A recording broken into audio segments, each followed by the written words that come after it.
Bab 258, Duchess Naga 4. Di-upload oleh Baca Suara. Jangan lupa like dan subscribe, agar kami semangat upload lebih banyak.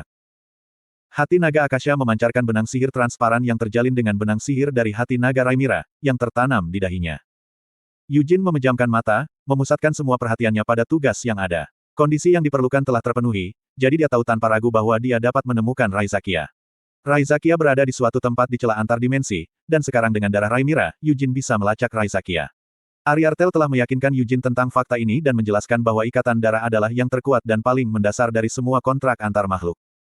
Selanjutnya, sebuah fragmen hati naga Raizakia bersarang di dahi Rhaenyra, memastikan bahwa Yujin tidak mungkin gagal dalam usahanya untuk menemukan Raizakia dalam keadaan seperti ini. Wah! Saat Yujin menutup matanya, kegelapan yang menghabiskan penglihatannya berkedip sesaat. Namun, dia tetap tenang dan terkumpul, karena dia tidak asing dengan seni mantra drakonik. Dia berpengalaman dalam seluk-beluk proses pelacakan dan tahu persis cara kerjanya. Tidak. Namun, dia tidak bisa membantu tetapi menyadari bahwa itu ada sesuatu yang salah kali ini. Ada kontras yang mencolok antara pengalamannya saat ini dan pertemuan sebelumnya dengan mantra drakonik. Di masa lalu, dia telah bereksperimen dengan mantra drakonik Akasha menggunakan benda mati seperti winit, kalung, dan pedang cahaya bulan. Kali ini, dia telah menggunakan mantra drakonik pada makhluk hidup, Rhaenyra, dan hati naga di dahinya. Perbedaan mendasar ini berarti bahwa itu hasil mantra drakonik saat ini sangat berbeda dari upaya sebelumnya. Ruangan itu luas tapi sunyi, lebih seperti istana terpencil dari apapun. Itu berisi semua yang dibutuhkan seseorang, tetapi tidak ada kehangatan yang bisa ditemukan. Percakapan sedikit dan jarang, dan ketika itu terjadi, mereka terbatas pada topik makanan untuk hari itu dan hari yang akan datang. Apakah ada yang dia butuhkan? Apakah ada sesuatu yang dia inginkan? Terlepas dari apa yang dia berikan sebagai jawaban, dia akan selalu ditolak apa yang benar-benar dia inginkan. Emosi yang bukan milik Yujin perlahan mulai meletus dari dalam hatinya. Yujin menekan dan menyelidiki lebih lanjut. Mantra drakonik Akasha menanggapi keinginannya, dan dia melakukan perjalanan semakin dalam keingatan Rhaenyra. Emosi yang memenuhi sekeliling perlahan memudar, dan pada waktunya, ingatan lain terwujud di depan mata Yujin. Pria sebelum Rhaenyra mengenakan jubah hiasan antik yang menunjukkan era lampau. Tangannya terulur ke arahnya dengan jari-jari terulur. Kulit pria itu halus, dan rambut hitam panjangnya berkilau. Mata merah cerahnya meresahkan, dan senyum terdistorsi bermain di bibirnya. Dia menyaksikan permata merah kecil melayang di udara, ditangguhkan oleh kekuatan tak terlihat di depan ujung jari pria itu. Aura magisnya tampak berdenyut dan menari, memancarkan cahaya dunia lain di ruangan itu. Kamu ada untukku, sebuah suara, dingin dan menakutkan, bergema dalam pikiran Yujin. Itu adalah suara Raizakia, naga hitam. Dia telah mengambil bentuk manusia yang sangat dia sukai selama masa kehidupan masa lalu Yujin. Yujin memperhatikan saat Raizakia meraih ke depan dan menanamkan permata merah kecil itu ke dahi bayi yang baru lahir. Lebih, Yujin menekan sekali lagi. Apa yang dia cari bukanlah ingatan dan asal-usul Rhaenyra. Dia ingin menemukan hati naga dan Raizakia melalui garis keturunan yang dimiliki Rhaenyra. Saat Yujin fokus pada tujuannya, pemandangan di benaknya mulai runtuh dan runtuh. Sihir pelacak dioptimalkan untuk digunakan dengan cara ini, dan mencapai ruang di luar ruang, alam dimensi. Alam dimensi sangat luas, jauh melampaui pengakuan manusia biasa. Namun demikian, darah Raizakia dan hati naga membuka jalan. Mereka seperti suar, memimpin Yujin melalui koridor labirin dimensi dan menuju tuan utama mereka. Lebih, dahi Yujin dipenuhi tetesan keringat dingin. Jika semuanya berjalan sesuai rencana, menemukan Raizakia akan memicu pembukaan pintu dimensi yang akan membawanya langsung ke naga hitam. Setelah melewati gerbang, Yujin akan memiliki kesempatan untuk mengalahkan Raizakia dan melepaskan Sienna dari keadaan tersegelnya di pohon dunia. Dia menguatkan dirinya untuk tantangan di depan. Kesenjangan antara dimensi terasa seperti langit malam dengan ketinggian yang benar-benar tak terukur. Yujin merasa seperti sedang menatap malam tanpa akhir. Kegelapan yang dia temui berbeda dari apapun yang dia alami sebelumnya. Itu surut dan mengalir di sekelilingnya, bercampur dengan bentuk-bentuk aneh yang tidak bisa dibedakan dari bintang dan awan. Saat kesadaran Yujin menggali lebih dalam ke hal yang tidak diketahui, dia melihat sesuatu yang sangat besar. Alisnya berkerut dengan mata masih tertutup. Entitas besar itu tampak meringkuk menjadi bola yang ketat, dengan ekornya yang berkelok-kelok melingkar erat di sekitar bentuknya. Sayap besar makhluk itu menyelimuti tubuhnya, hampir seperti perisai yang melindunginya dari dunia luar. Tepat di depan Yujin adalah naga hitam sendiri, Raizakia. Sisiknya yang dulu megah sekarang dirusak oleh luka dan air mata yang dalam seolah-olah mereka telah diterpa badai dahsyat. Daging sayapnya juga compang camping dan robek, memperlihatkan otot dan tulang mentah. Aku menemukannya. Yujin merasakan hawa dingin mengalir di punggungnya, dan rasa sukacita yang mendalam mekar di dalam hatinya. Dia secara refleks mengulurkan tangannya ke arah Raizakia. Wow!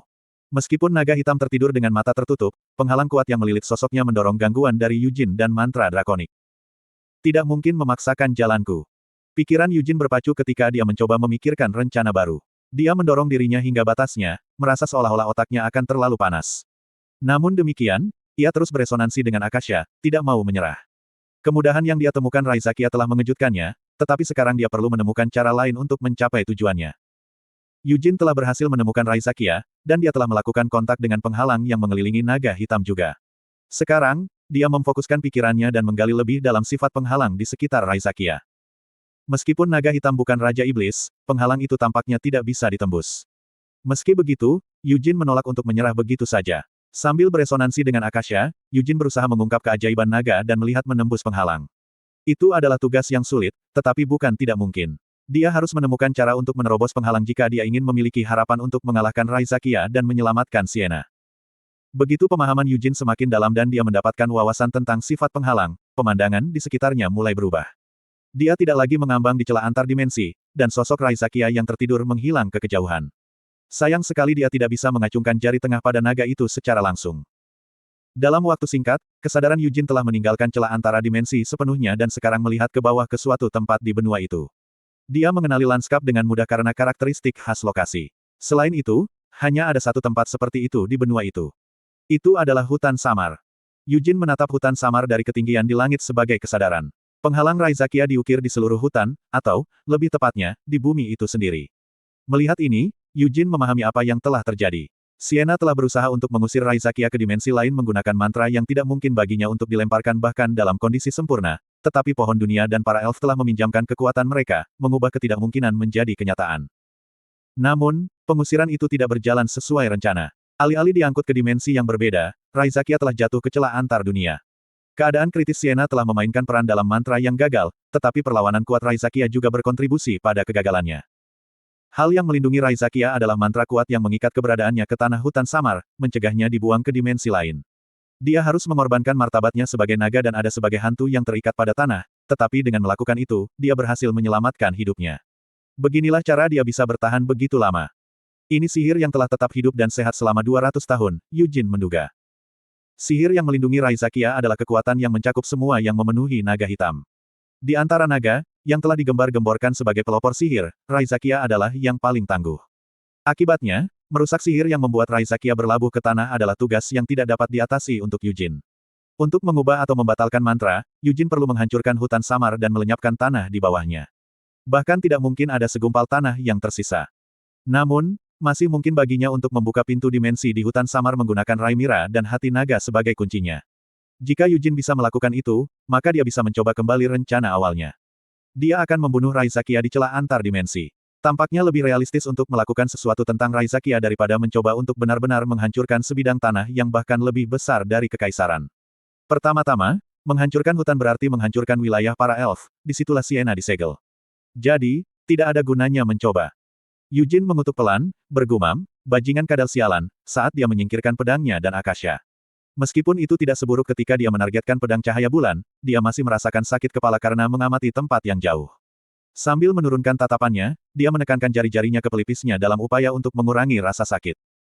Eugene memeriksa Raimira, yang masih tidak sadarkan diri.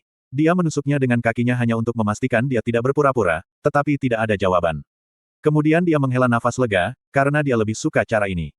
Eugene mengangkat Raimira dan menyampirkannya di bahunya, berencana untuk membawanya bersamanya. Meskipun dia tidak bisa membunuh Raizakia segera, dia merasa agak puas karena dia berhasil melihat sekilas Raizakia serta membuat rencana untuk mencapai tujuannya.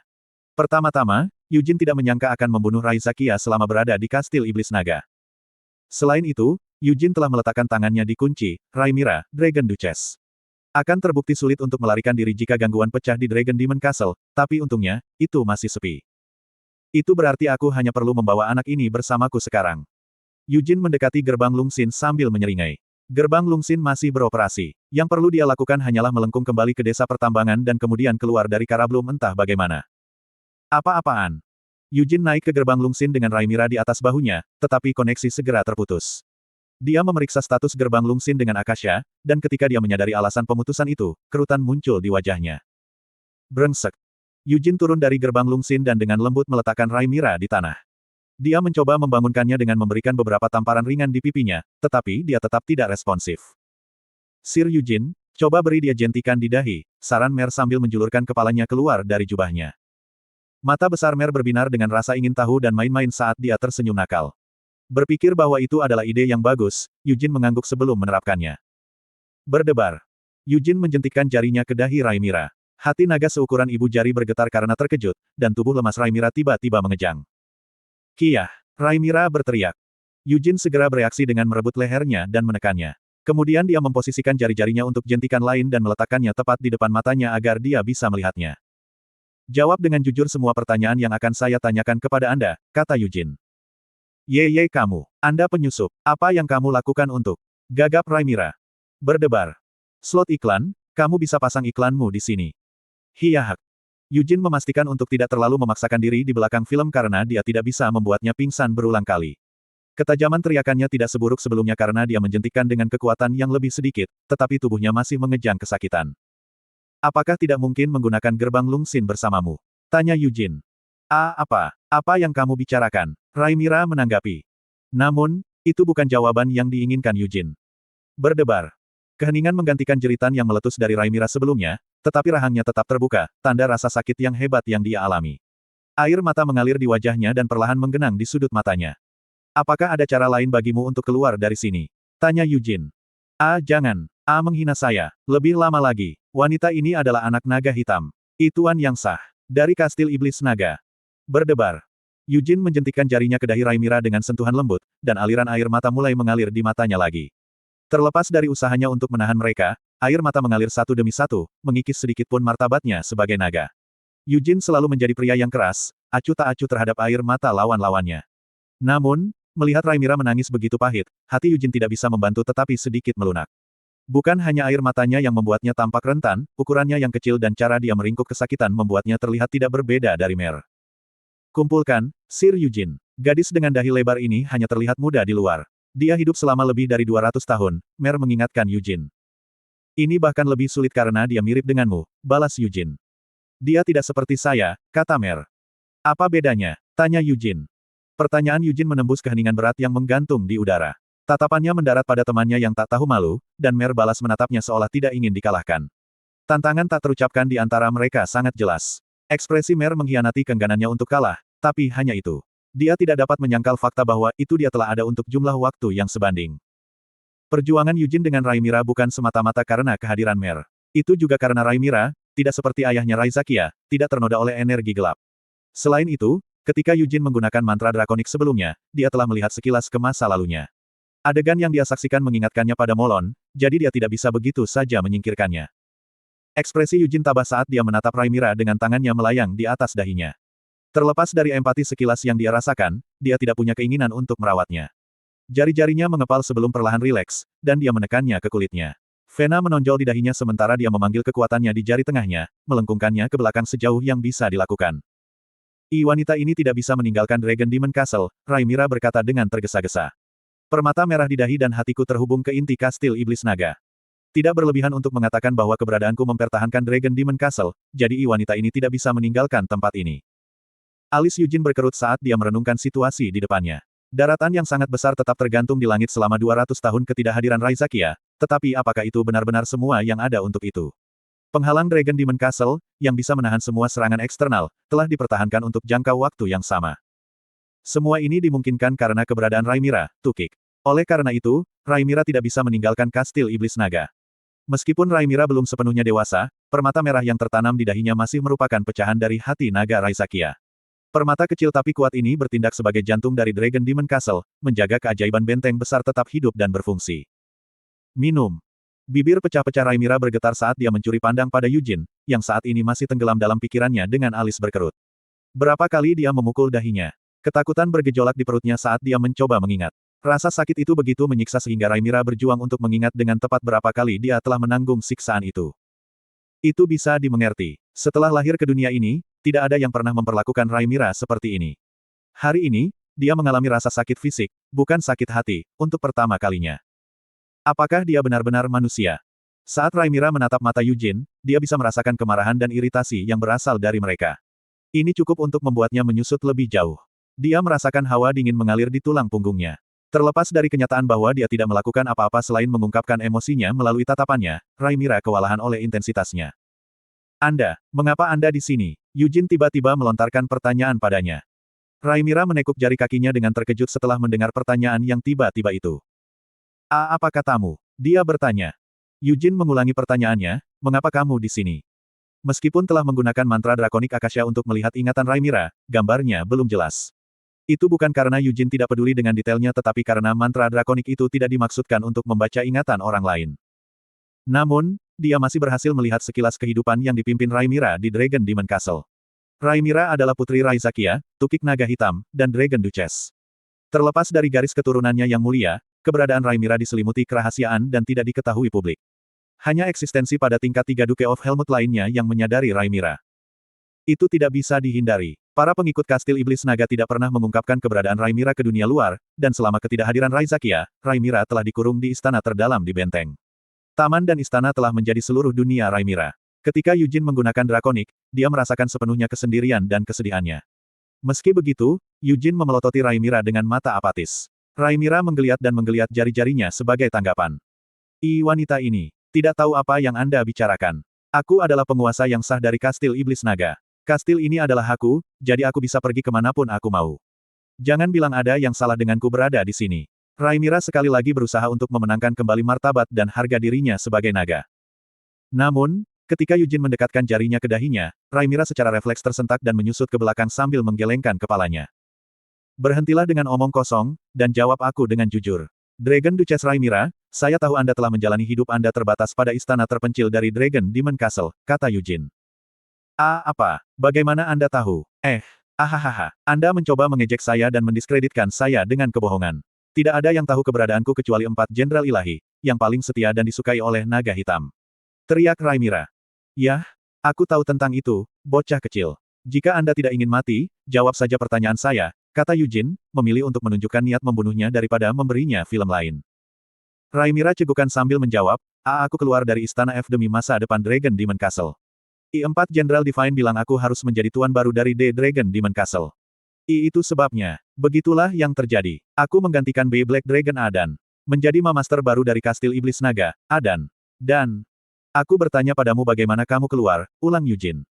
4 jenderal ilahi membuka pintu. Wanita ini belum pernah bisa keluar sebelumnya, tapi, mereka bilang sudah waktunya bagiku untuk melangkah maju, jawab Raimira. Setelah mendengar itu, Yujin mendengus mengejek. Meskipun dia tidak terlalu akrab dengan 4 jenderal ilahi, dia bisa melihat dari tindakan mereka bahwa itu mereka bukan pengikut naga hitam yang paling setia. Meskipun, mungkin saja mereka lebih setia di masa lalu. Perjalanan 200 tahun harus mengubah mereka. Mungkin berkat mereka menutup mata bahwa beberapa barang dwarf bisa menyelinap pergi. Mereka selalu bisa menyalahkan inspektur nanti jika mereka tertangkap, pikir Yujin. Selain itu, sangat tidak menyenangkan mengapa mereka memilih untuk melepaskan Raimira setelah menguncinya selama 200 tahun. Cepat atau lambat, Pangeran Karat akan menyatakan perang melawan Kastil Iblis Naga, tetapi 4 jenderal ilahi tidak menginginkan perang. Oleh karena itu, mereka ingin mengungkapkan ketidakhadiran Raizakia dengan mengajukan Raimira. Setelah itu, mereka bisa membuat Raimira mengakui kekalahan untuk menghindari penderitaan kerusakan. Jika Kaun Karat meminta kepala tuan, mereka bisa memberikan kepala Raimira karena dia secara teknis adalah penjabat tuan. Yujin juga bisa menebak mengapa dia ada di tempat ini juga. Apakah kamu tidak mengenali siapa aku? Yah, memang begitu. Namun, ketahuilah bahwa semua orang di Kastil Iblis Naga akan mengetahui namaku hari ini. Aku adalah penguasa sah dari Kastil Iblis Naga dan satu-satunya daging dan darah naga hitam. Raimira telah meneriakkan kata-kata seperti itu sejak awal karena dia tidak lagi harus menyembunyikan keberadaannya. Tidak, lebih tepatnya, 4 Jenderal Divine ingin dia memamerkan keberadaannya sepenuhnya. Human Intruder, berapa lama kamu berencana untuk menahanku? Jika kamu membiarkan wanita ini pergi dan kemudian berlutut dan memohon pengampunan. Aku akan menunjukkan pengampunan kepadamu sebagai tuan yang penuh belas kasihan, gumam Raimira. 4 Jenderal Divine telah dengan terampil memanipulasi situasi, menggunakan kenaifan gadis muda itu untuk keuntungan mereka. Mereka telah mendorongnya untuk menghukum seorang inspektur yang korup, dan tanpa disadari dia telah bermain tepat di tangan mereka. Sekarang, dia ada di sini, memproklamirkan dirinya sebagai penguasa baru Kastil Iblis Naga. Itu adalah langkah bodoh dan tidak akan luput dari hukuman. Yujin menggelengkan kepalanya tak percaya, mengagumi keberanian para loyalis ini.